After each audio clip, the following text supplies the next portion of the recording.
Hello viewers, आपका फिर से स्वागत है मेरे यूट्यूब चैनल लर्निंग पैलेस में। आज मैं आपको क्लास 10 का चैप्टर 10 यानी प्रकाश का परावर्तन तथा अपवर्तन में अगला टॉपिक पढ़ाने वाली हूँ। आज का जो टॉपिक है वो है कार्तीय चिन्ह परिपाटी। पिछले क्लास में मैंने आपको इमेज फॉर्मेशन बताया था उत्तल दर्पण और अवतल दर्पण का। आज कार्तीय चिन्ह परिपाटी यानी साइन कन्वेंशन के बारे में आज मैं आपको बताऊँगी। ठीक है, हम लोग का अगर मिरर का न्यूमेरिकल सॉल्व करना है तो उसके लिए हम लोग पॉजिटिव साइन या नेगेटिव साइन लेंगे। उसको समझने के लिए कार्तीय चिन्ह परिपाटी को समझना बहुत ज़रूरी है।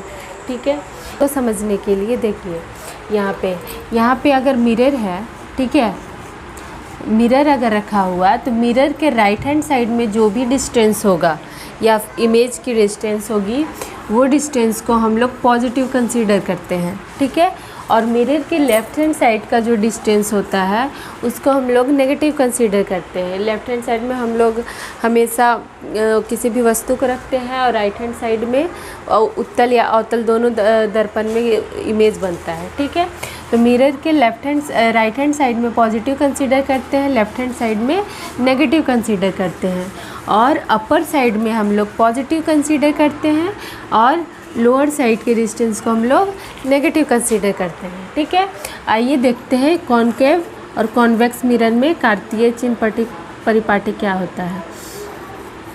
ये कॉनकेव मिरर है, ये कॉन्वेक्स मिरर है। ठीक है, तो कॉनकेव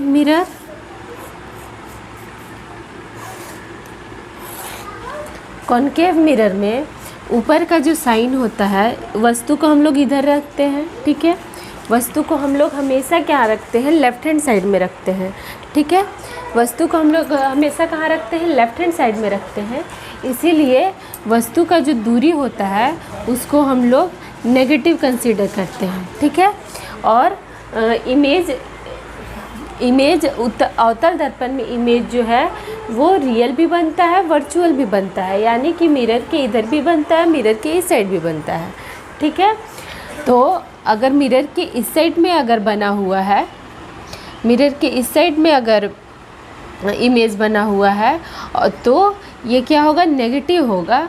ठीक है, और मिरर के इस साइड में अगर इमेज बना हुआ है तो ये पॉजिटिव कंसीडर करेंगे। ठीक है, और मिरर के अगर ऊपर साइड में ये पोल है, इस पोल के अपर साइड में अगर इमेज का फॉर्मेशन होता है तो पॉजिटिव कंसीडर करेंगे, और पोल के लोअर साइड में अगर बनता है इमेज तो उसको नेगेटिव कंसीडर करते हैं। ठीक है, सेम इसी तरह कॉन्वेक्स मिरर में क्या होता है, ये हुआ कॉन्वेक्स मिरर। ठीक है, ये हुआ पोल, और हम वस्तु को क्या करते हैं, हमेशा लेफ़्ट हैंड साइड में रखते हैं। ठीक है, इसीलिए वस्तु का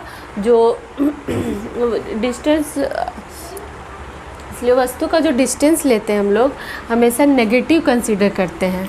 ठीक है, और इमेज हमेशा उत्तल दर्पण में कहाँ बनता है, दर्पण के पीछे बनता है। इसीलिए यहाँ इमेज को हम लोग क्या करते हैं, पॉजिटिव कंसीडर करते हैं। ठीक है, और पोल के ऊपर को हम लोग पॉजिटिव कंसीडर करते हैं, पोल के नीचे को नेगेटिव कंसीडर करते हैं। ठीक है, कार्तीय चिन्ह परिपाटी में इतना ही होता है, इसको समझ लीजिए। आगे मैं आप लोग को बताती हूँ मिरर फार्मूला। ठीक है, मिरर फार्मूला क्या होता है, आइए देखें। दर्पण सूत्र क्या होता है, दर्पण सूत्र होता है 1/f = 1/v 1/u + 1/v। ठीक है, 1/v यही होता है, जहाँ f क्या है, f आपका फोकल लेंथ है। ठीक है, फोकल लेंथ है,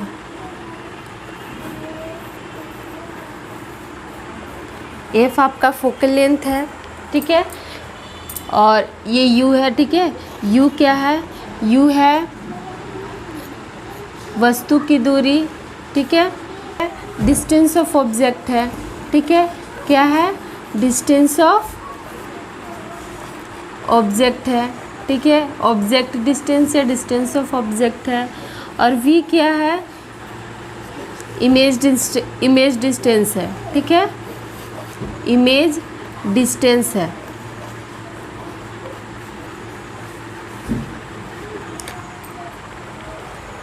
ये देखिए, ये गोलीय दर्पण है, एक अवतल दर्पण है, ठीक है। और फोकल लेंथ क्या होता है? फोकस और पोल के बीच की जो दूरी होती है ये होता है फोकल लेंथ, ठीक है। ये अवतल दर्पण में हुआ। उत्तल दर्पण इस तरह का गोलीय दर्पण होता है। उत्तल दर्पण इस तरह का गोलीय दर्पण होता है जिसमें ये फोकल लेंथ क्या होता है? फोकस और पोल के बीच की जो दूरी होती है वो फोकल लेंथ होता है, ठीक है। और ये ऑब्जेक्ट डिस्टेंस क्या होता है? यू क्या होता है? अगर हम लोग वस्तु को यहाँ रख रहे हैं तो पोल से वस्तु की जो दूरी है, पोल से वस्तु की जो दूरी है वो ऑब्जेक्ट डिस्टेंस होता है। और इमेज डिस्टेंस क्या होता है? पोल से इमेज की दूरी, जहाँ पे इमेज बन रहा है तो पोल से इमेज की जो दूरी होती है वो इमेज डिस्टेंस होता है, ठीक है। ये हो गया आपका दर्पण सूत्र। और ये सूत्र कैसे आया इसका डेरिवेशन हम लोग 12th क्लास में पढ़ेंगे, ठीक है। फिलहाल हम लोग को दर्पण सूत्र में 10th क्लास में हम लोग को इतना ही पढ़ना है। आइए आवर्धन पढ़ते हैं।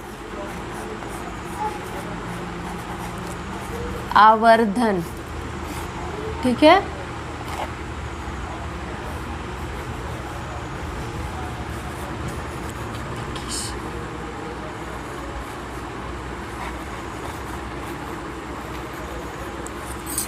मैग्निफिकेशन, ठीक है।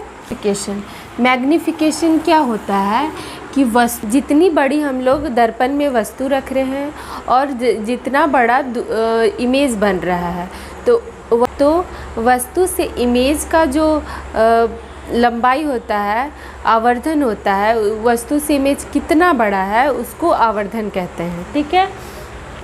हाँ, तो आवर्धन क्या होता है? प्रतिबिंब की लंबाई तथा वस्तु की लंबाई का अनुपात आवर्धन कहलाता है, ठीक है। It is the ratio of height of image to the height of object, ठीक है। तो आवर्धन को हम लोग एम से डिनोट करते हैं। आवर्धन को हम लोग क्या से डिनोट करते हैं? एम से डिनोट करते हैं।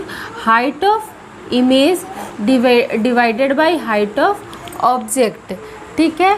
इसको हम लोग हाइट ऑफ इमेज को हम लोग h2 कहते हैं और हाइट ऑफ ऑब्जेक्ट को हम लोग h1 कहते हैं, ठीक है।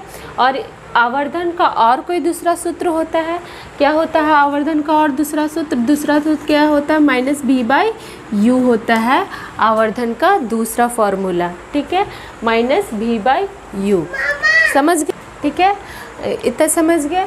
अब देखिए यहाँ पे आवर्धन का क्या यूनिट होता है? आवर्धन यूनिट लेस होता है। आवर्धन का कोई यूनिट नहीं होता है। आवर्धन का यूनिट नहीं होता है। आवर्धन का इकाई नहीं होता है। आवर्धन क्या होता है? यूनिटलेस होता है। और आवर्धन में एक और पॉइंट क्या होता है? आवर्धन में एक और पॉइंट होता है कि अगर आवर्धन नेगेटिव होता है तो इसका मतलब है कि इमेज इन्वर्टेड है, यानी कि इमेज उल्टा है, ठीक है।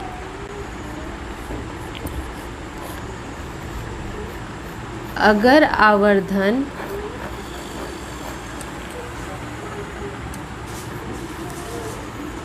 नेगेटिव है, इसका मतलब क्या है?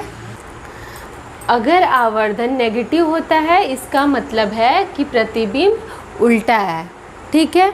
आवर्धन को समझ के आज के लिए इतना ही। अगले वीडियो में आपको अगला टॉपिक पढ़ाऊंगी। अगर वीडियो अच्छा लगता है तो लाइक कीजिए, सब्सक्राइब कीजिए और शेयर कीजिए। धन्यवाद।